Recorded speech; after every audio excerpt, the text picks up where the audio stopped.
নমস্কাৰ সকলোকে এটি ব্যতিক্ৰমী ভিডিঅ' লৈ আহিছোঁ আৰু ভাল লগা সকলে চাব আৰু বেয়া লগা সকলে নাচালেও মই বেয়া নাপাওঁ আৰু বুজা সকলে বুজিব নুবুজা সকলে ভয় খাব হয়তো গতিকে আপোনালোকৰ ইচ্ছা মই আহিছোঁ এনেকুৱা এটি জেগালৈ যি জেগাত সকলো সমান উচ্চ নিচ ধনী দুখীয়া কলা বগা সকলো সমান ইয়াত মান অহংকাৰ অভিমান সেইবোৰ একোৱেই নাই গতিকে আহকচোন এই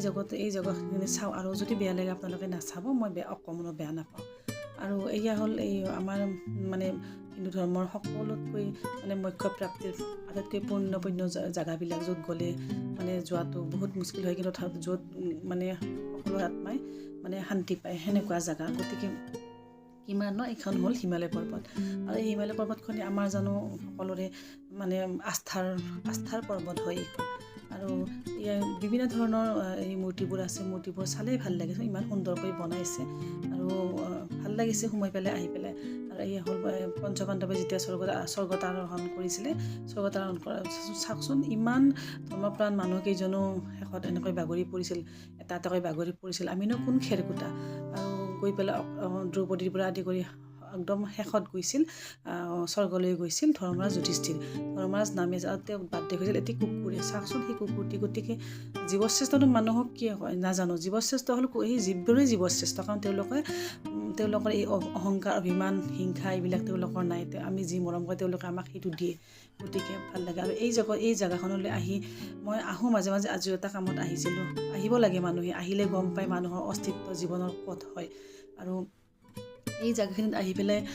শান্তি নাপায় আপুনি কিন্তু আচলতে বিচাৰিলে শান্তি হয়তো পায় গতিকে এয়া হ'ল আমাৰ বুঢ়ালুইতৰ সাক্ষী আমাৰ বুঢ়ালুইত জানো কোনে কয় বুঢ়ালুইত মই নকওঁ বুঢ়ালুইত এই লুইত হ'ল এটা অতীত বৰ্তমান ভৱিষ্যতৰ এটা সীমাৰেখা সময় আৰু এই বিশাল বহুত যে কিমান কি কঢ়িয়াই লৈ গৈছে হয়নে নহয় লুইত হ'ল অতীতৰ এটা অতীত আৰু বৰ্তমানৰ এখন দাপোন কৰ্মকাণ্ড আৰু এই যে মাটিবোৰ পৰি আছে পাছফালে জংঘল এইবিলাক জংঘল মানে সৌন্দৰ্যময় এইবিলাক কাঠ বাঁহ মালা ফুলৰ মালা এইবোৰত জানো লিখা আছে কোন ধনী কোন দুখীয়া কোন বগা আছিল কোন কলা আছিল কোন ইয়াৰ মিছ ইণ্ডিয়া আছিল বা কোন কি আছিল কি ৰেংকৰ আছিল নাই ক'তো লিখা নাই এই সকলোবোৰক এই আমাৰ লুইতে লৈ গৈছিল লুইত বুঢ়া নহয় কেতিয়াও লুইত হ'ল আমাৰ শক্তি লুইত হ'ল অতীত বৰ্তমান ভৱিষ্যতৰ এডাল ৰেখাই যি ৰেখাই আমাক সদায় এটা বেলেঞ্চিঙত ৰাখে আমাৰ সমতুল্যতাত ৰাখি দিয়ে আৰু য'তেই যাওঁ আমাৰ কুকুৰ সদায় প্ৰিয় আমাৰ গোটেই পৰিয়ালৰ সকলোকে কুকুৰে এনেকৈ আমাক মানে মোহ কৰি দিয়ে বা আমি মোহিত হৈ যাওঁ আৰু মানে ভাল লাগে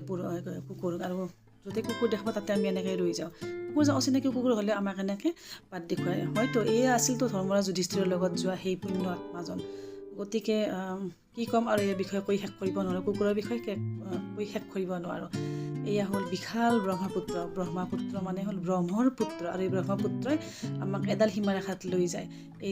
এই যে তলৰ জেগাখিনি আছে এই জেগাখিনিত আছে কিমান মানুহৰ ইয়াত দূৰৰ মন্দিৰৰ পৰা শংখধ্বনি বাজিছে কিন্তু হয় এই জেগাখিনি পবিত্ৰ এই জেগাখিনি কিয় পবিত্ৰ যেনে কদৰ্যময় হ'লেও এই জেগাখিনি আমাক এটা সমান বেলেঞ্চত ৰাখে আৰু আমাক সোঁৱৰাই দিয়ে আমি কি আছিলোঁ কি থাকিম আৰু আমি কি হ'ম গতিকে এই লুইতে এই ব্ৰহ্মপুত্ৰে আমাক লৈ যায় এটি মূল্যহীন ধূলিকণা হৈ ইয়াতে পৰি ৰৈছিলোঁ আৰু পৰি ৰম আপুনি আমি হেজাৰজন লাখজন যুগে যুগে মানুহ আহিব যুগে আৰু এই লুইতে কিমান ইতিহাস কঢ়িয়াইছে কিন্তু এই লুইত জানো কেতিয়াবা ভাগৰি পৰিছে নাই লুইত হ'ল আমাৰ জাতিৰ এটা শক্তি গতিকে লুইত কেতিয়াও ভাগৰিব নোৱাৰে লুইত কেতিয়াও বুঢ়া হ'ব নোৱাৰে চাওকচোন কুকুৰটোৱে আমাক বাট দেখুৱাই লৈ গৈছে আৰু এই জেগাখিনিত আহিলে এটা ভাৱ হয় জুবিনদাৰ যে সেই কালজয়ী গানটো দেশৰ ভৰসা নাই শুনিছেনে নাই আজি হাঁহি আছোঁ কালিবা বতনৰ কালিবা কি আছে হাই নহ'লে বা সেই প্ৰতিমা পাণ্ডেৰ সেই কালজয়ী গানটো একবাৰ হৰি বল মন ৰচনা মানৱ দেহেৰ গৈৰৱ কৈৰণ মূল্যহীন শৰীৰটিক সময়ে প্ৰকৃতি বা লুইতে লৈ যাব সাগৰৰ অতল গহ্বৰলৈ আৰু তাত পৰিৰম আমি এতিয়া মূল্যহীন ধূলিকণা হয় মাত্ৰ কোটি টকীয়া যেতিয়া বান্ধুলে মানুহৰ ৰুমত পোৱা যায় এইবিলাক লৈনো কি হ'ব সকলোৱে এদিন এনেকৈ সমান হৈ যাব আৰু এই ধূলিকণাবোৰত জানো লিখা আছে কোন জাতি কোন বৰ্ণ কোন কি বৰ্ণ গতিকে সকলোৱে সমান উচ্চ নিজ ভেদাভেদ বাদ দি আমি এই সমাজে মানুহে সৃষ্টি কৰা এই যে জাতি বৰ্ণভেদ এইবিলাক বাদ দি পেলাই এই জেগাখিনিক আহিলে গম পোৱা যায় আৰু এই দূৰত মন্দিৰৰ শংখধ্বনি বুজিছে তথাপিতো এনেকুৱা লাগিছে ইয়াত আহি পেলাই সকলো সমান আৰু এদিন এনেকৈ আমি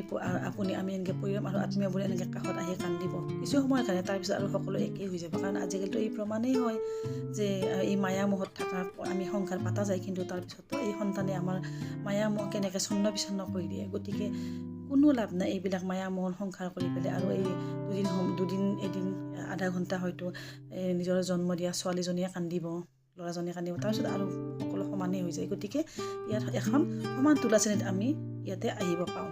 যদি আপোনাৰ মনত অহংকাৰ বা লোভে, অতিশয় লোভে আপোনাক হেঁচা মাৰি ধৰে, তেতিয়া আপুনি এই জেগালৈ আহিলে গম পাব আপোনাৰ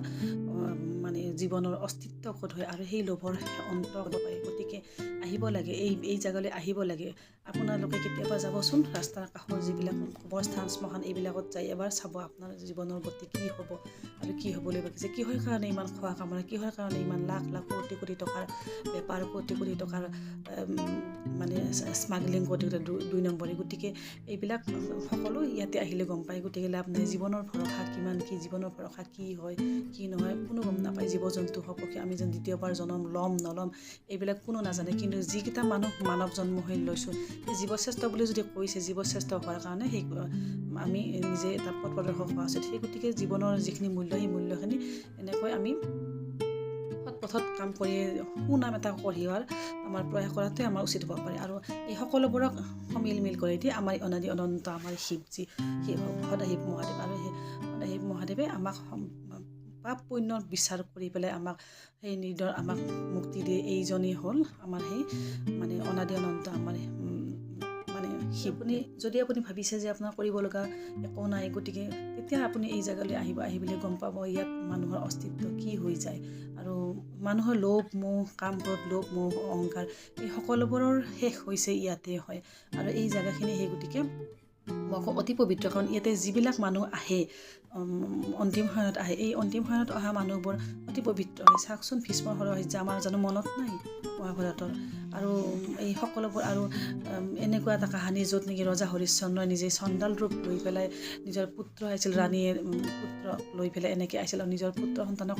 শ্মশানত লৈ আহে। সেই দৃশ্য জানো কেনেকুৱা এতিয়াও বুকুত নিবিন্ধে জানো? গতিকে জীৱনৰ মূল্য সদায় একেই। ৰজা হৈও কেতিয়াবা চণ্ডাল হ'ব লগা হয়, চণ্ডাল হৈও কেতিয়াবা বহুত ভিক্ষা হৈও তাৰো কপাল ফুলি বহুত কিবা কিবি হৈ যায়। গতিকে লোভ মোহ যাৰ কপাল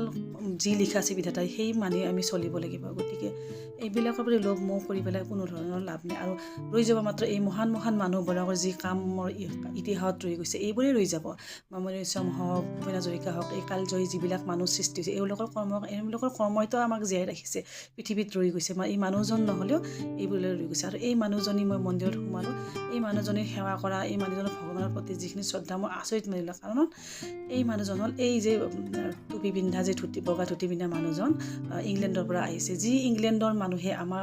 ভাৰতক দমন কৰি ৰাখিছিলে কিমান বছৰ, কিমান শ বছৰ, 150 বছৰ। গতিকে এই মানুহজনে কিন্তু চাওকচোন নিজৰ শৰীৰটি দুয়ো